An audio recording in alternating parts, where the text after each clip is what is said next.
네, 소개하겠습니다. 네, 안녕하세요. 안녕하세요.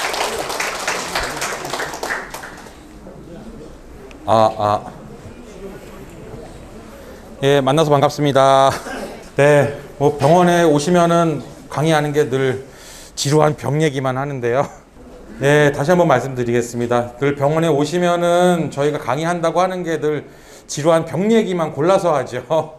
예, 근데 뭐 다들 한 번쯤은 이제 겪어보실 일들이라 제가 오늘 소개해드리는 내용은 골다공증에 대해서 한번 소개를 드릴까 합니다. 왜냐하면은 이 골다공증은 뭐 협착증이나 디스크도 누구나 다 망가지게 돼 있지만 저는 개인적으로는 협착증이나 디스크 이런 거보다는 골다공증이 그래도 더 좀 힘들고 안 좋은 병이라고 생각을 하고 얘는 피할 수가 없습니다. 예, 그리고 그 골다공증도 이제 두 가지 골다공증이 있는데 남자분들한테 생기는 골다공증하고 여자분들한테 생기는 골다공증은 이름만 똑같지 병이 조금 다릅니다. 예, 그래서 설명을 드리려고 하는데 일단 골다공증이란 게 뭐냐면은 뼈의 양이 감소를 해서 겉으로 보이기엔 모릅니다. 근데 속 안에 있는 내용물이 감소를 해가지고 질적으로 변화를 해서 뼈의 강도가 약해지는 거죠. 그래서 결국에는 골절이 일어날 가능성이 높은 상태를 말합니다. 재채기만 해도 척추뼈에 금이 가는 게 상상이 되세요. 예, 사실은 어디서 떨어지거나 넘어지거나 진짜 세게 부딪혀야지 뼈가 부러지고 그러는데 집에서 재채기 한 번 했는데 기침 한 번 했는데 뼈에 금이 가는 게 말이 안 되는 거잖아요. 예, 근데 실제로 그런 일이 벌어집니다. 황당한 얘기죠. 예. 그래서 아까도 말씀드렸지만 골다공증의 종류가 두 가지라고 보시면 되는데 첫 번째가 이 노인성 골다공증.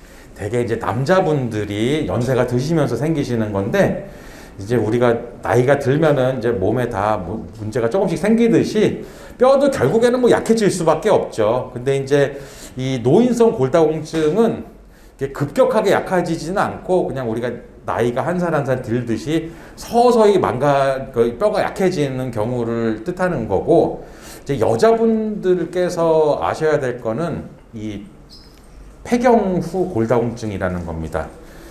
여자분들이 대개 한 50대 초중반에 이제 폐경을 하시잖아요. 폐경을 하시게 되면은 어쩔 수 없이 이 여성 호르몬이 중단이 되면서 여성 호르몬이 중단이 되는 것 때문에 뼈가 급격하게 약해지거든요. 그러니까 서서히 약해지는 거하고 급격하게 약해지는 거는 완전 다른 얘기라. 그래서 요 위에 게 이제 우리가 척추뼈를 잘라보면은 요 안에가 이렇게 두껍게 여러 가지 기둥들이 이렇게 얽히고 설켜 있어야 되는데 골다공증 그 어르신의 뼈를 이렇게 잘라보면은 뼈가 아주 그냥 안에가 얇아져 있습니다. 예. 얇아져 있으면은 진짜 이렇게 조그만 충격에도 쉽게 부러질 수가 있겠죠.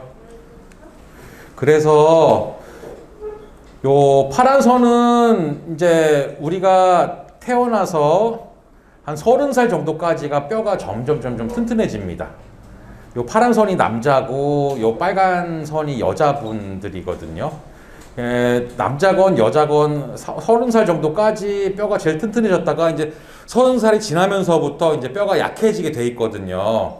근데 남자들은 서서히 이렇게 약해지는데 여자분들은 이렇게 조금씩 약해지다가 요 폐경기 50세에서 60세 사이에 요 기울기가 급격하게 심해집니다.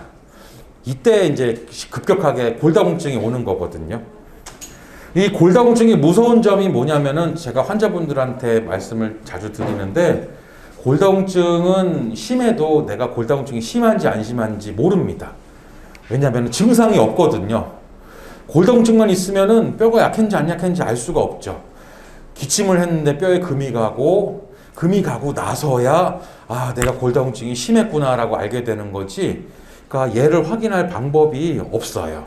그래서 우리가 1년에 한 번씩 건강검진을 할 때 꼭 이제 65세 이상 어르신들은 골밀도 검사를 꼭 같이 하라고 그러거든요. 그게 골다공증을 확인할 수 있는 유일한 방법입니다. 그래서 골다공증 자체는 증상이 없고 뼈가 부러지고 나서야 골다공증이 있나 보구나라고 의심을 하게 되는 거죠. 이 골다공증이 생기면은 흔하게 부러질 수 있는 뼈들이 보면은 척추뼈, 그 다음에 요 고관절, 그 다음에 손목. 근데 우리가 보통 다쳐서 부러지면은 정강이 뼈가 부러지던지 허벅지뼈 가운데가 부러지던지 팔이 댕강 부러지는데 그런 것들은 골다공증으로 부러지지는 않거든요. 여기는 정말 잠깐 한번 엉덩방아 살짝 쪘는데 기침을 했는데 부러지거나 엉덩방아가 조금 심하면은 이제 고관절이 부러지거나 그럼 일이 아주 그냥 복잡해지는 거죠, 이게. 예. 그래서 골다공증 골절의 위험성을 살펴보면은 일단 무슨 일이건 한 번 벌어지는 게 어렵지 한 번 벌어지고 나면 두 번 벌어지는 거는 쉽죠. 그래서 골절이 발생을 한 번 하면은 그 다음에 재골절이, 그러니까 다른 뼈가 또 부러질 일은 사실 2배에서 10배까지 증가를 합니다. 예. 그래서 뼈가 한 번 부러지면은 몇 년 있다가 또 다른 뼈가 부러져서 오시고 또 몇 개월 있다가 또 다른 뼈가 부러져서 오시고 그러다 보면은 이제 막 몸도 아프고 마음도 위축이 되고 밖에 안 나가시고 집에만 계시게 되세요.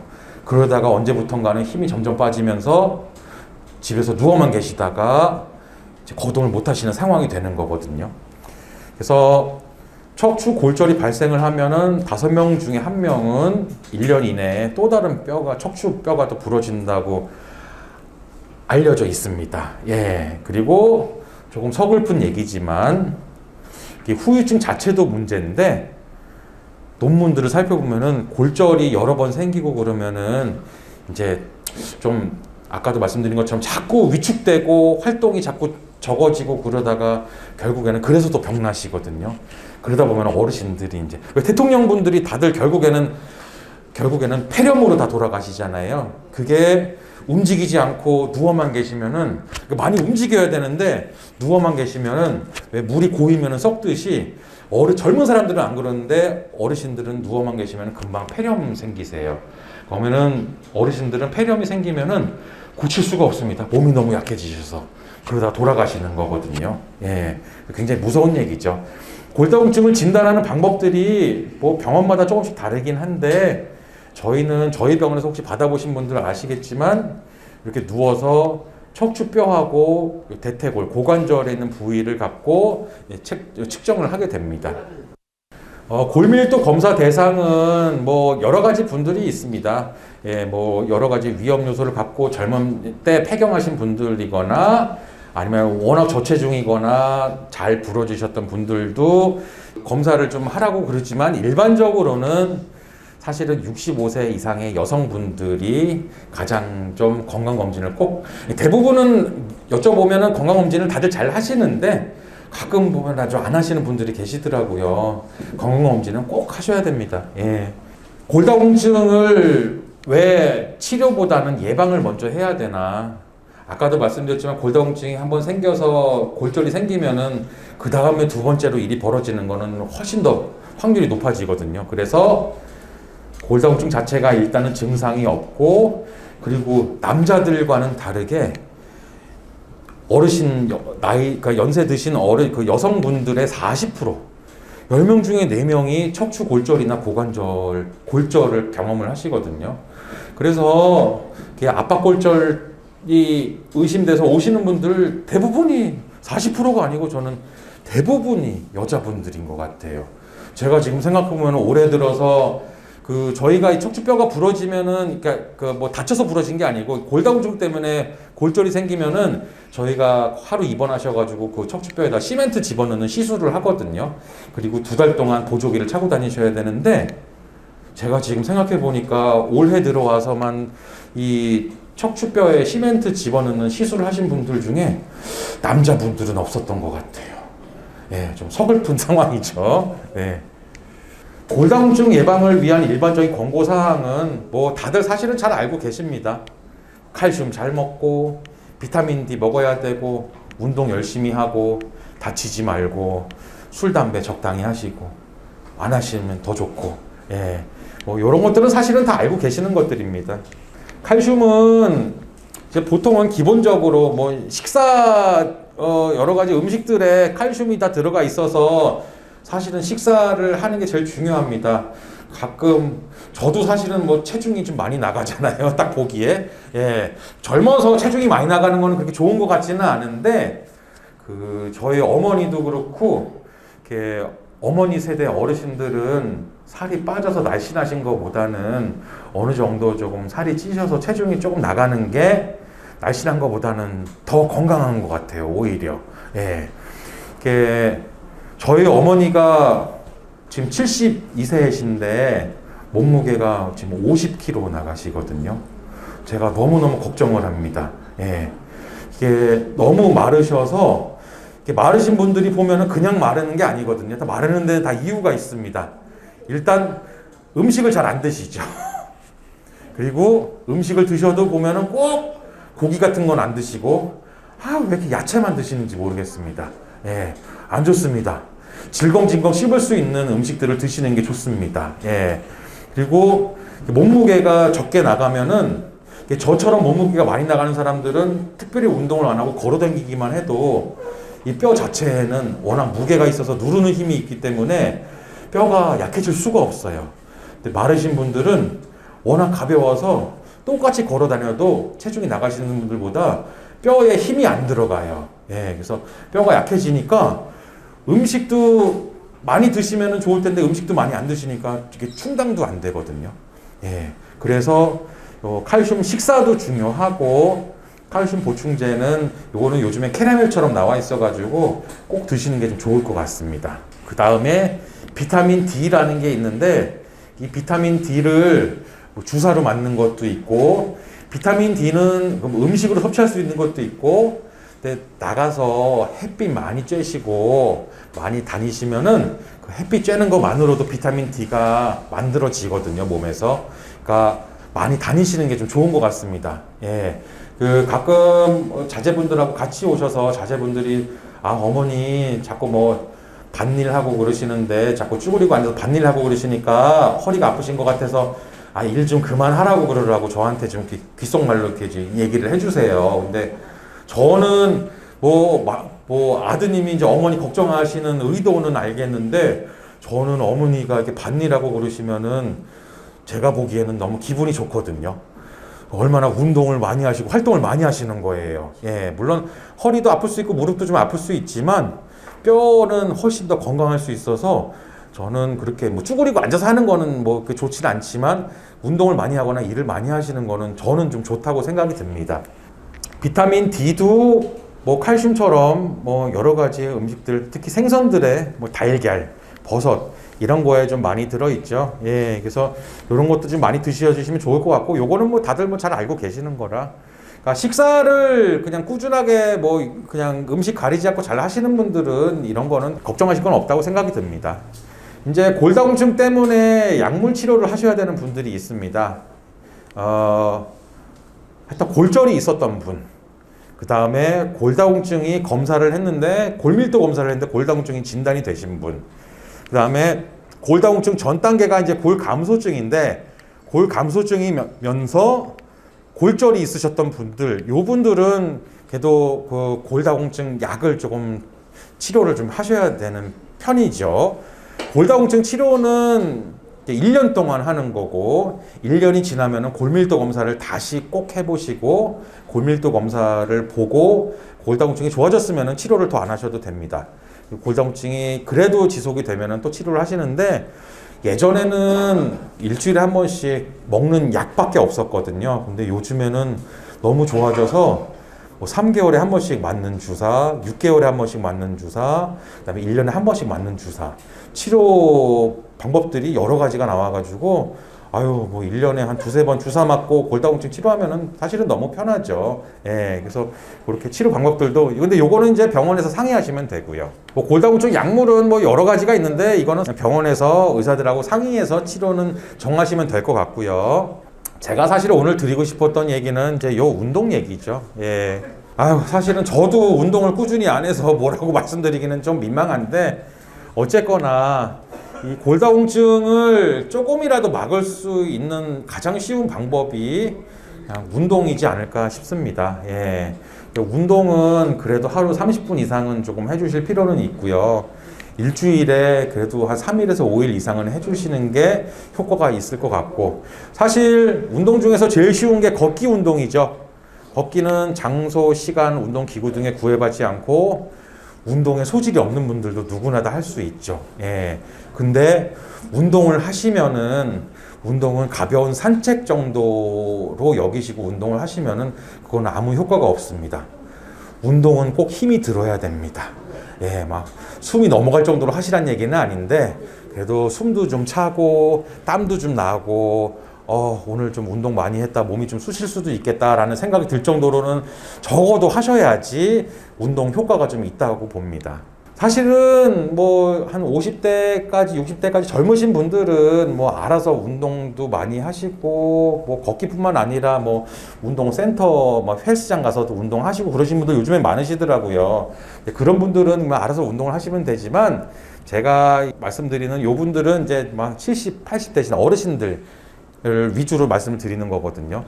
운동의 목적은 일단 운동을 해서 당연히 이제 근육이 튼튼해지기를 바라야죠. 젊은 사람들처럼 후딱후딱 근육이 튼튼해질 수는 없지만 어쨌거나 그 운동을 시작을 하면은 분명히 조금이라도 몸의 변화는 시작이 됩니다.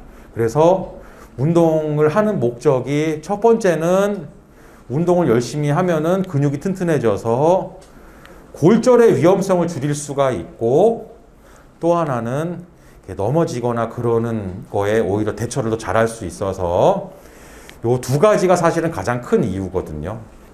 어르신들이 하실 수 있는 좀 편한 운동이 이게 그 미국의 제일 유명한 하버드 대학교 의과대학에서 어르신들은 이런 운동을 안전하게 하시라고 좀 이제 좀 보여드리는 자료입니다. 그래서 운동은 한 번 할 때마다 요 세 가지 정도 운동을 하시면 딱 좋으실 거, 안전하실 것 같고요. 그냥 맨손으로 하기에는 조금 어르신들은 좀 위험하실 수 있어서 꼭 이 의자를 잡고 하거나 바닥에 매트를 깔아놓고 누워서 하시거나 요렇게 운동을 하시면 될 것 같습니다. 그래서 요거는 의자 뒤를 잡고 서 있는 상태에서 다리만 요렇게 올려가지고 최대한 버텨주는 거죠. 뭐 버텨주는 게 뭐 몇십 초 버텨라 요거는 없지만 그래도 한 조금 다리를 올리고 있으면 조금 힘들구나 싶을 정도로 한 20초 30초 정도 올렸다가 내렸다가 다시 올렸다가 내렸다가 요거를 한 8번에서 12번 정도 반복을 하시고요. 그 다음에 바닥에 누워서 이렇게 누운 상태에서 무릎을 굽히고 있다가 엉덩이만 들어주는 거거든요. 예, 요 동작도 한 8번에서 12번 하시고, 그 다음에 요거는 이제 스쿼트라는 동작인데, 스쿼트가 젊은 사람들은 더 훨씬 아래까지 숙여서 할 수 있지만 어르신들은 의자에 앉은 상태에서 앉았다 일어났다, 요 손잡이를 짚지 않고 앉았다 일어났다 할 수 있으면은 요것도 요렇게 8번에서 12번 정도 해보시고 요거를 한 3번 4번 반복을 해주시면 될 것 같습니다. 여기 보시면은 요 빨간색 부분 있죠? 빨간색 부분. 이게 다 엉덩이하고 허벅지. 예. 근육 중에서 제일 중요한 게 엉덩이 근육하고 허벅지 근육이거든요. 물론 다른 근육도 더 불어서 더 튼튼해지면 좋겠지만 일단 꼭 사수하셔야 되는 게 엉덩이하고 허벅지 근육입니다. 예. 그래서 얘가 우리 몸에서 가장 큰 근육, 단일 근육들이기 때문에 얘가 튼튼해야지 뼈도 튼튼해지고 온몸이 다 튼튼해지고 그러거든요. 예, 그래서 요거는 뭐 어려운 얘기는 아니니까 좀 잘 기억하셨다가 하시면 될 것 같고, 뭐 약도 중요하고 음식도 중요하지만 제일 중요한 거는 운동을 좀 생활화해 주시는 게, 뭐 젊은 사람들도 그렇지만 어르신들은 더더욱 운동을 좀 중요하게 좀 생각하셔 주시면 좋겠습니다. 이것만은 꼭 알아두셨으면 좋겠는데 뭐 여러 가지 얘기를 했지만 일단 골밀도 검사는 반드시 1년에 한 번씩은 꼭 하셔야 됩니다. 그래서 근데 이제 골밀도 검사만 하지 마시고, 골밀도 검사 하셔야 되는 분들은 되게 어르신들이기 때문에 1년에 한 번씩 꼭 건강검진은 하시면 좋을 것 같습니다. 그리고 이게 젊은 사람들이 뜬금없이 갑자기 허리가 너무 아파가지고 오시면은 저희가 제일 먼저 의심하는 게 이제 디스크가 뭔가 문제가 생겼구나라고 의심을 하는데, 어르신들이 갑자기 허리가 아파서 오시면은 디스크는 저희가 두 번째로 의심을 합니다. 가장 먼저 의심하는 게 골다공증에 의한 압박골절이에요. 왜 다치지도 않았는데 자꾸 뼈 부러진 거로 얘기를 하느냐. 예, 그게 골다공증의 무서운 점이죠. 아까도 말씀드렸지만 뼈가 너무 약해지면은 기침 한 번 했는데 뼈에 금이 가는 상황이 생기거든요. 그래서 아프시면은, 근데 이제 이게 팔다리 뼈가 부러지면은 막 뼈도 막 덜렁덜렁거리고 정말 막 까무러칠 듯이 아파가지고 그냥 바로 병원을 가시는데, 이 척추뼈에 압박골절이 생기면은 이게 그냥 내가 뭔가 어제 무리를 해서 허리가 아픈 건가 싶을 정도로만 허리가 아픈 경우가 많기 때문에 일단은 병원에 바로 안 오세요. 예. 근데 이제부터는 허리가 갑자기 심하게 아프면은 요거부터 여기 계시는 분들이라도 만이라도 요거를 의심을 하시고 병원을 빨리 오시거나 빨리 좀 가보시라고 얘기를 해드리면 좋을 것 같습니다. 예, 그리고 운동은 꼭 하셔야 되고, 운동을 하긴 하시는데 절대로 무리해서 하지 마시고 안전하게 나한테 맞는 운동을 꼭 시작하셔야 된다고 말씀을 드리면서 오늘의 강의를 좀 마치도록 하겠습니다. 네, 감사합니다. 골다공증 예방에 이렇게 강연해 주시는 조석권 원장님 뜨거운 박수 한번 더. 감사합니다.